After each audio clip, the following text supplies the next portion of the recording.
Assalamualaikum warahmatullahi wabarakatuh. Perkenalkan, nama saya Muhammad Diki Fadlur Rahman. Hari ini saya akan mempresentasikan makalah saya, yaitu yang berjudul pengolahan bahan limbah yang menjadi kotak pensil.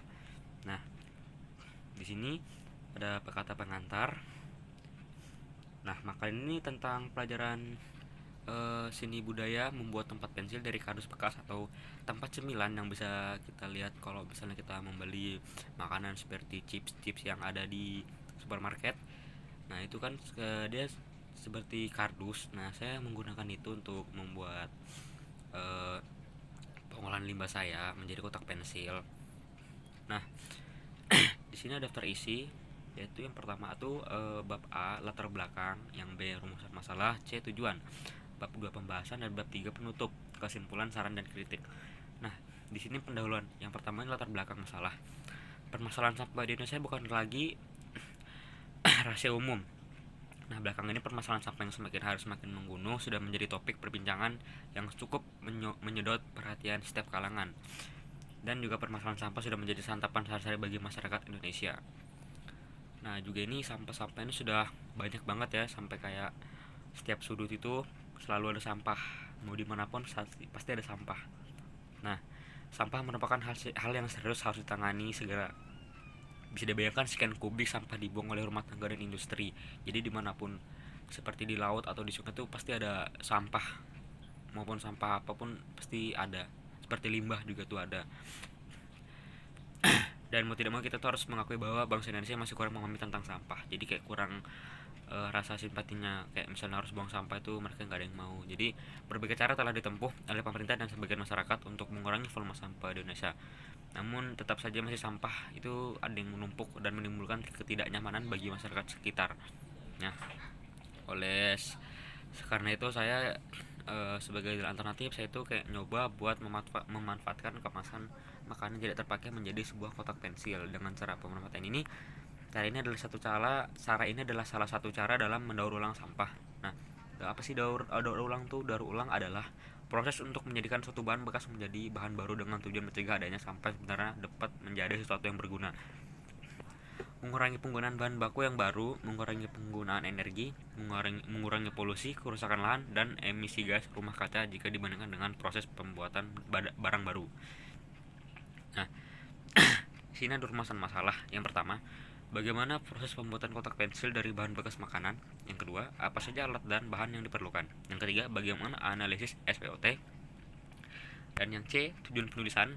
Yang pertama ini siswa dapat mengetahui alat dan bahan yang diperlukan, dan siswa mampu membuat kotak pensil dengan bahan kardus. Siswa dapat memanfaatkan limbah kardus menjadi tempat pensil.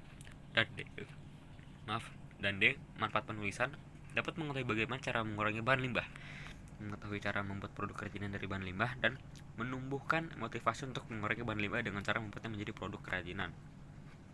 Nah, bab 2 ini adalah metodologi.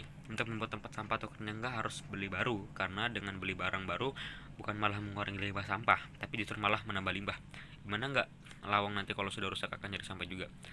Harusnya mendaur ulang sampah jadi tempat sampah dan barang berguna lainnya.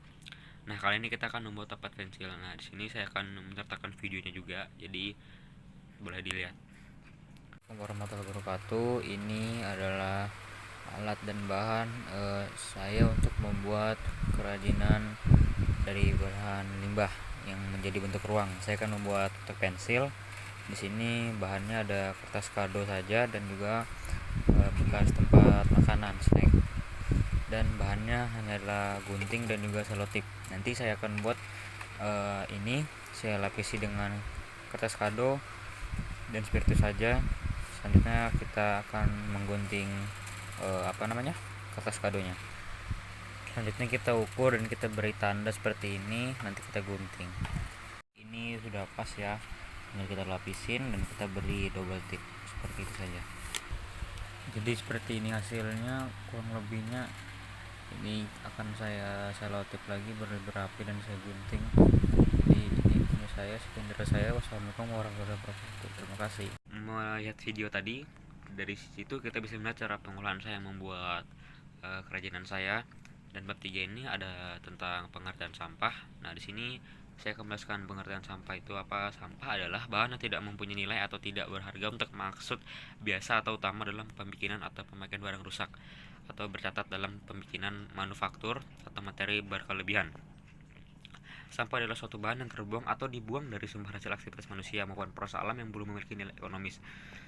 Dari pandangan tersebut, sampah dapat dirumuskan sebagai bahan sisa dari kehidupan hari-hari masyarakat. Sampah yang harus dikelola tersebut meliputi sampah yang yang dihasilkan dari rumah tangga, kegiatan komersial, pusat perdagangan, pasar, pertokoan, hotel, restoran, tempat hiburan. Yang ketiga, fasilitas sosial, rumah ibadah, asrama, rumah tahanan atau penjara, rumah sakit dan klinik atau puskesmas. Yang kelima, fasilitas umum, terminal, pelabuhan, bandara, halte kendaraan umum, taman, jalan.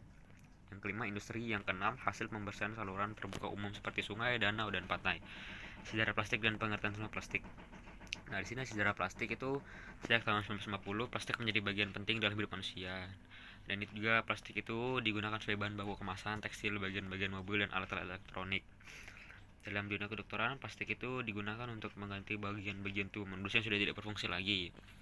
Nah, di sini ada juga penjelasannya. Plastik itu pertama kali diperkenalkan oleh Alexander Parkes pada tahun 1862 di sebuah eksibisi internasional di London, Inggris. Plastik itu Parkes itu mengatakan bahwa temuannya ini mempunyai karakteristik mirip karet, namun harga yang lebih murah. Ia juga menemukan bahwa Parkes ini bisa dibuat transparan dan mampu dibuat dalam berbagai bentuk. Sayangnya temuannya ini tidak bisa dimasyarakatkan karena mahalnya bahan baku yang digunakan. Di sini ada bab 4 yaitu kesimpulan. Nah, sampah itu bukan hal yang dapat disepelekan begitu saja. Pengolahan sampah tidak dapat diserahkan seluruhnya kepada pemerintah, tetapi merupakan tanggung jawab kita bersama sebagai bangsa Indonesia. Perubahan yang besar tidak mungkin terjadi tanpa perubahan yang kecil. Oleh karena itu, marilah daya kreativitas kita sebagai anak bangsa yang peduli serta mencintai negeri ini demi masa depan anak cucu kita. Nah, di sini ada juga program dari pemerintah yaitu Go Green yang saat ini sedang gencar dilaksanakan oleh berbagai kalangan.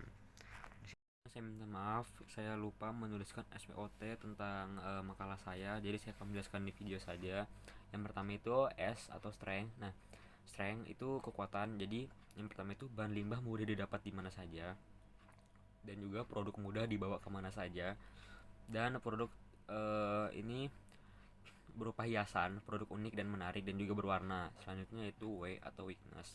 Kelemahannya ini hiasan produk itu mungkin bisa lepas, dan juga pengemasan kurang rapi, dan juga jika terkena air dia mungkin bisa sobek. Selanjutnya, peluang atau opportunity. Konsumen itu biasanya berupa anak-anak sekolah yang sangat menyukai dan membutuhkan produk. Dan selanjutnya lebih cepat terjual karena harganya yang bersaudara dan juga cukup murah. Dan juga ini trade, ancaman dari luar, itu produk dengan bahan serupa yang memiliki nilai hias dan pakaian menjadi pesaing. Jadi banyak pesaing-pesaing yang ikut dalam penjualan kotak pensil dari bahan bekas ini. Mungkin itu saja penjelasan dari saya. Jika ada yang kurang mohon maaf. Jika makalah ini belum sempurna saya minta maaf. Jadi sekian dari saya. Wassalamualaikum warahmatullahi wabarakatuh.